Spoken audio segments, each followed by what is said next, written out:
आज सुबह आपके साथ हूं मैं नेहा बाथम। सबसे पहले बात करेंगे कि किस तरह से लंबी हाँ ना के बाद आखिरकार अमेठी में अखिलेश यादव ने गायत्री प्रजापति के लिए चुनाव प्रचार किया और बीजेपी ने इसे बड़ा चुनावी मुद्दा बना लिया। हालांकि इस प्रचार के बाद ये कहा जा रहा है कि गायत्री प्रजापति के लिए जिस तरह से प्रचार किया गया, बिना नाम लिए प्रचार किया गया, वो आगे जाकर यूपी में बड़ा चुनावी मुद्दा बन सकता है।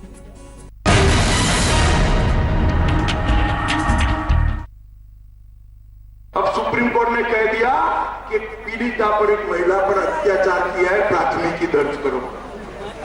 किया है ना? कौन है? नाम बताओ, जोर से बताओ, कौन है भाई? आज सुबह सुप्रीम कोर्ट के ऑर्डर के बावजूद भी अखिलेश बाबू वहां प्रचार करते वो कहते हैं हम महिलाओं की सुरक्षा। अरे डूब मरो अखिलेश, चुल्लू पर पानी में डूब मरो।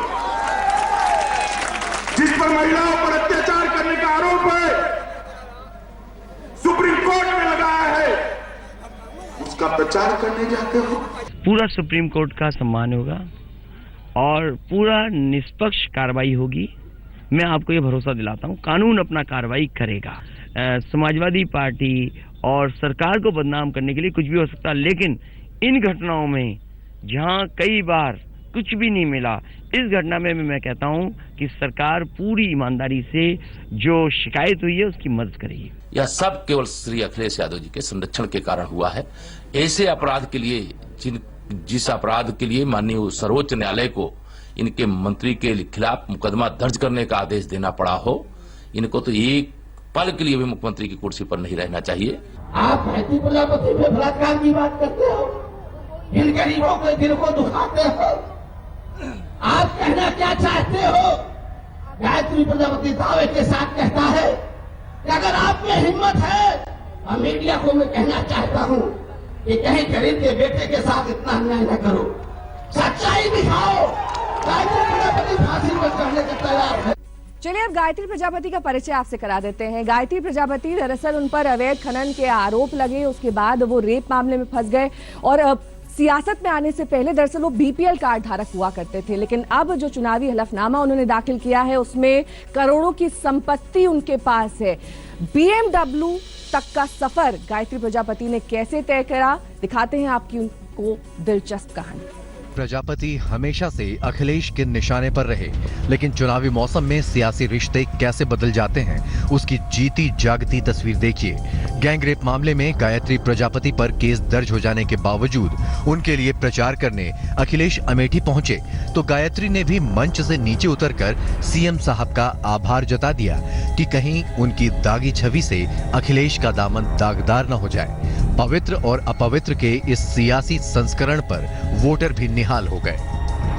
मैं आपके बीच में आ रहा हूँ, आज आकर के मैं जब तक 27 तारीख तक मंच पे नहीं रहूंगा। गायत्री प्रजापति आपके जनता के बीच में आ रहा, मेरे बेटे दोनों बेटे माननीय मुख्यमंत्री का स्वागत करेंगे। गायत्री प्रजापति महज 10 सालों के भीतर फर्श से अर्श तक पहुंच गए। 2002 में गायत्री प्रजापति बीपीएल कार्ड धारक थे।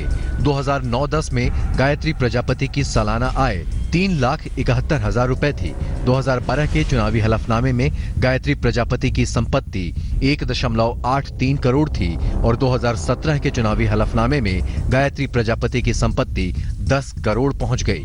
कहा यह भी जा रहा है कि 13 कंपनियों में गायत्री प्रजापति के करीबी लोग बतौर निदेशक तैनात हैं। आपकी आंखें पूरा प्रदेश देखे, जनता का सैलाब, ये जनता का सैलाब गायत्री प्रजापति के साथ खड़ा है। इसके पहले भी मेरे खिलाफ लोकायुक्त के में जो है जांच कराया, सभी लोगों ने, भाजपाइयों ने कराया। अगर क्लीन चिट मिल गई तो कहां बिल में घुस गए। गायत्री प्रजापति का सियासी करियर बेहद ही दिलचस्प है। बीते 4.5 सालों में वो सरकार और नेताजी की आंख के तारे बने रहे। अखिलेश सरकार में गायत्री प्रजापति ने 4 बार मंत्री पद की शपथ ली। फरवरी 2013 में सिंचाई राज्य मंत्री बने। इसके बाद जुलाई 2013 में स्वतंत्र प्रभार के खनन मंत्री के तौर पर शपथ ली। जनवरी 2014 में कैबिनेट मंत्री के तौर पर शपथ ली। 12 सितंबर 2016 को अखिलेश ने गायत्री प्रजापति को मंत्रिमंडल से बर्खास्त कर दिया, लेकिन जल्द ही सितंबर 2016 में ही चौथी बार शपथ लेकर गायत्री प्रजापति मंत्रिमंडल में फिर शामिल हो गए। हालांकि खनन घोटाले में गायत्री प्रजापति पर सख्ती दिखाने वाले अखिलेश अब रेप के मामले में उन्हें बेकसूर बता रहे हैं। मैं केवल इतना कहना चाहता हूं आपसे कि सरकार ने हमेशा निष्पक्ष कार्रवाई दी की बदायूं में क्या सच्चाई थी, क्या उसके परिवार के दोषी लोग नहीं निकले थे क्या। इसीलिए मैं कहता हूं कि चुनाव के समय पर समाजवादी पार्टी और सरकार को बदनाम करने के लिए कुछ भी हो सकता। हालांकि कभी मुलायम तो कभी अखिलेश के पैर छूते दिखने वाले गायत्री प्रजापति इस बार पैर छूकर नहीं बच पाएंगे, क्योंकि मामला सुप्रीम कोर्ट की निगरानी में है। लाइव कैमरा एक्शन होते ही गायत्री प्रजापति इसी मंच से बिलक बिलक कर रोने लगे और बोले वो तब तक इस मंच पर वापस नहीं लौटेंगे जब तक जनता उन्हें नहीं बुलाएगी। लेकिन हकीकत ये भी है कि अगर सूबे के मुख्यमंत्री एक गैंग रेप के आरोपी के साथ मंच साझा करते तो सुर्खियां कुछ और होती। हकीकत ये भी है कि अपने पिता की तरह अखिलेश ने गायत्री का प्रचार करके ये साबित कर दिया कि गायत्री के साथ उनका भी आशीर्वाद है। अमेठी से मौसमी सिंह के साथ आज तक ब्यूरो।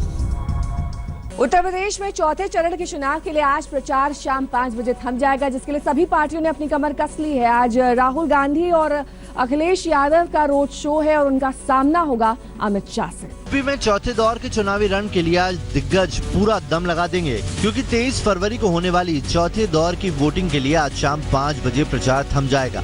इसी सिलसिले में बीजेपी और राहुल अखिलेश की जोड़ी के बीच इलाहाबाद में जोर आजमाइश भी है। एक तरफ अखिलेश और राहुल का साझा रोड शो है तो दूसरी तरफ बीजेपी अध्यक्ष अमित शाह भी इलाहाबाद में ही रोड शो निकालने वाले हैं। अमित शाह का रोड शो सुबह 11 बजे धूमनगंज के मुंडेरा चुंगी से शुरू होगा। ट्रांसपोर्ट नगर धर्म मूर्ति के सामने अमित शाह रैली करेंगे, फिर यहीं से रोड शो आगे बढ़कर चौ फाटक और फिर अल्लाहपुर होते हुए सुलाकी चौराहा पर खत्म हो जाएगा। ताजा तेवरों को देखते हुए जाहिर है कि इलाहाबाद में भी बीजेपी अध्यक्ष अखिलेश और राहुल पर गायत्री प्रजापति के नाम की बंदूक चलाएंगे। ये दो खूबसूरत शहजादे भैया इकट्ठा हो गए हैं, रोड टीवी पर देखते हो ना, देखते हो या नहीं देखते हो? दो खूबसूरत शहजादे को ये कैसे है मैं बताऊं आपको। एक से अपनी माँ परेशान है और दूसरे से अपना बाप परेशान। इलाहाबाद में ही आज दोपहर करीब 1 बजे राहुल और अखिलेश भी सड़क पर उतरेंगे। रोड शो की शुरुआत बालसन चौराहे से होगी। दोनों नेताओं का काफिला विश्वविद्यालय चौराहा, आनंद हॉस्पिटल राजापुर से एजी ऑफिस, पत्थर गिरजाघर, नगर निगम, रेलवे स्टेशन और निरुल्ला रोड होते हुए गोल पार्क अतरसुइया पर खत्म होगा। खबरें ऐसी भी थीं कि इलाहाबाद में राहुल अखिलेश का रोड शो 20 फरवरी को तय था, लेकिन पीएम मोदी की रैली के चलते इसे आज टाल दिया गया। इधर गृहमंत्री राजनाथ सिंह भी आज ही प्रतापगढ़ की पट्टी विधानसभा सीट पर रैली करने वाले हैं। आज तक ब्यूरो। और अब बात मेलबर्न में हुए एक खौफनाक विमान हादसे की करेंगे। इस विमान में 5 लोग सवार थे और ये विमान एकाएक एक शॉपिंग कॉम्प्लेक्स में जा घुसा, जिसके बाद वहां पर अफरा तफरी मच गई। चारों तरफ धुआं ही धुआं फैल गया। हालांकि अब तक 5 लोगों की मौत की पुष्टि हुई है, लेकिन रेस्क्यू ऑपरेशन अब भी जारी है। आज सुबह में अभी के लिए बस इतना ही, लेकिन देश और दुनिया की तमाम खबरों के लिए आप बने रहिए हमारे साथ, देखते रहिए आज तक।